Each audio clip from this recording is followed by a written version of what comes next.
La vinculación de la administración con el derecho. El principio de juricidad en nuestro país es principalmente acuñado por el profesor Eduardo Soto y lo entiende como aquel por la cual la administración debe regir su actuar a la Constitución como una supremacía constitucional con apego a las normas dictadas conforme a ella, refiriéndose a la legalidad, es un límite jurídico al poder de todo Estado.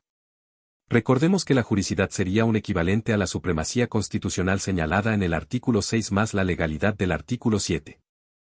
Cuando nos vamos al concepto entendemos que en nuestro ordenamiento constitucional y en virtud del artículo 7 de la Constitución existe y se introduce en el ordenamiento jurídico el acto administrativo en la medida en que éste se reconforma con la Constitución.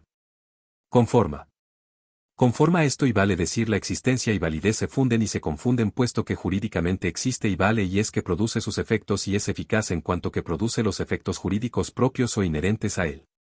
¿Cuál es el fundamento de la evolución del principio de juricidad administrativa? El principio de juricidad en cuanto al límite del poder público orienta la actuación de los órganos estatales al ordenamiento jurídico. El poder judicial se ajusta al derecho. La administración del derecho.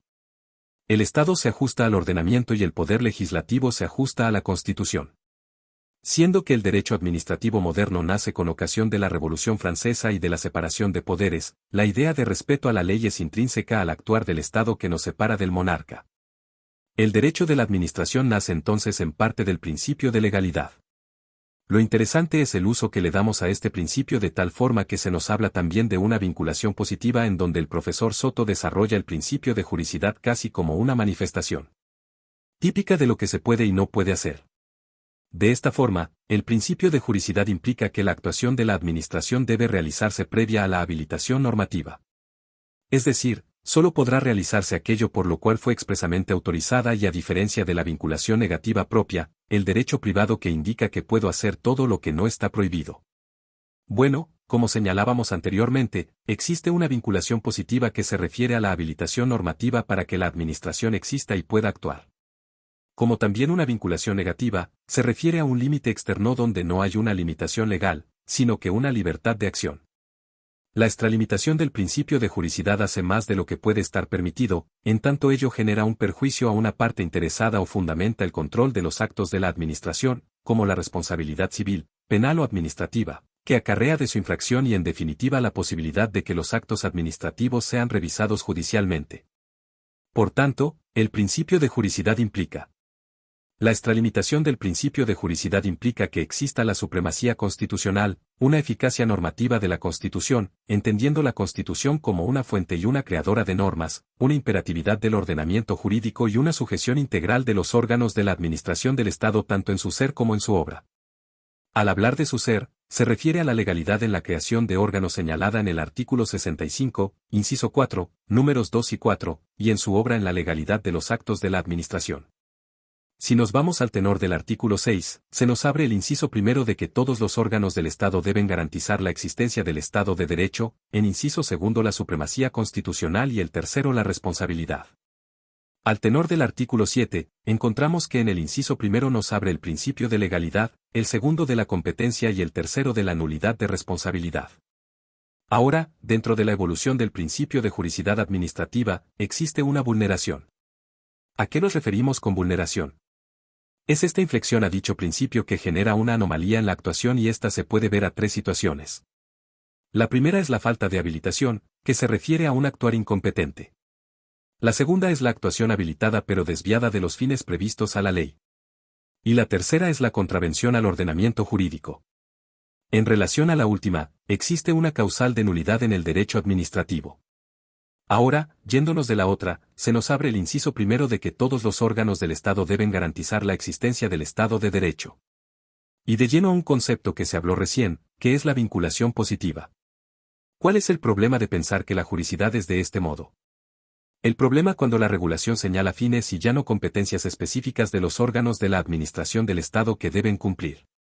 Una legalidad que establece límites es contraria a una legalidad que establece fines. Entonces, se niega el ejercicio de las potestades implícitas de la administración. Y también es un problema pretender que la consecuencia es solo jurídica. Entonces, volvamos a lo que señalaba Soto. En nuestro ordenamiento constitucional, y en virtud del artículo 7 de la Constitución, existe y se introduce el ordenamiento jurídico, el acto administrativo, en la medida en que éste se reconforma con la Constitución. Y es conforme a esta que existe y sus validades se funden y se confunden, puesto que jurídicamente existe y vale. Ahora, la administración y su vinculación al derecho. Respecto de las potestades públicas. Ya. Dentro de las potestades públicas existe una manifestación del principio de juricidad. Como concepto debemos entender que se refiere a un poder finalizado que el legislador atribuye a los órganos de la administración del Estado para que concurran a la satisfacción de un interés público o bienes jurídicos o a los que estén asociados. El derecho administrativo será entonces por una parte el conjunto de reglas como fuentes. Principios como la juricidad, que regula la creación, sujeción de ser y ejercicio en su sujeción de obrar y potestades públicas. Y por otra parte, el conjunto de derechos de resistencia, impugnación y reparación a particulares, producto de su ejecución irregular, como un sistema de equilibrio de potestades versus las garantías. Ahora, las potestades públicas también tienen un régimen potestativo de lado. Existe la evolución del caso chileno, que es señalada por el profesor Ferrada. La Constitución de México. En 1833 se hace una adopción inicial del concepto francés, que es la separación de la autoridad administrativa y judicial, y también una división del ordenamiento jurídico y privado, junto a una justicia administrativa especializada, entendida como el Consejo de Estado y la administración pública centralizada. Durante la década de 1970 hay una crítica neoliberal y una nueva concepción de la acción del Estado. La actividad del Estado como un aparato del servicio de agentes privados. La actividad del Estado como un aparato del servicio de agentes privados. Como un principio de servicialidad, por lo que el ejercicio de sus actividades no puede afectar a los derechos de ésta, en especial en lo económico, como la subsidiariedad. ¿Qué facultades exorbitantes y privilegios existen? La satisfacción de intereses públicos como una finalidad, puesto en la órbita de las potestades, justifica la existencia de poderes exorbitantes y fuerza coercitiva y privilegios, que marcan un distanciamiento en el derecho privado, pues descansa en principios distintos a la igualdad de las partes. Diferenciando la naturaleza de los derechos subjetivos de la ciudadanía. Dentro de las potestades públicas existe un paralelo con los derechos subjetivos, entonces se nos habla de estas potestades y del derecho subjetivo, en donde ambas son especies de poderes jurídicos que dan una concesión a sus fines y en el caso del derecho subjetivo facultan a los sujetos de derecho para la concesión de sus fines. Y luego están las potestades específicas en donde se hace una enunciación.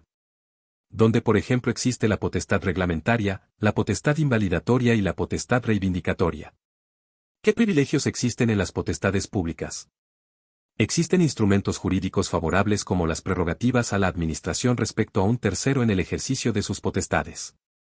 También existen las potestades públicas con el objeto de satisfacer el interés público y un bien jurídico tutelado. También existen las auxiliares al ejercicio de las potestades. También está la presunción de la legalidad como una autotutela declarativa, una imperatividad de poder alterar relaciones jurídicas de terceros de modo unilateral, una insuspensabilidad de los efectos del acto administrativo, una ejecutividad, una ejecutoriedad y una ejecución forzosa y coercitiva.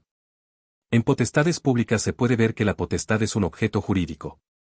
Así que los privilegios, nuevamente tenemos que hacer mención del derecho de conflicto. Entendiendo que el derecho administrativo se separa de interés público y privado con un carácter litigioso y un sistema de equilibrio entre potestades y privilegios y garantías. En relación a los privilegios del Estado y las garantías de los ciudadanos. Existe una crítica al positivismo extremo. Eduardo García de Enterría y Tomás Ramón Fernández indican que si bien los órdenes del Estado deben sujetar a su opción a la autoridad popular o debe sintetizar el sueldo, en los principios de justicia y supremacía constitucional. Esta exigencia debe estar matizada con la doctrina de los poderes inherentes o implícitos, que por su excepción pueden inferirse por la interpretación de las normas que es sobre su texto directo.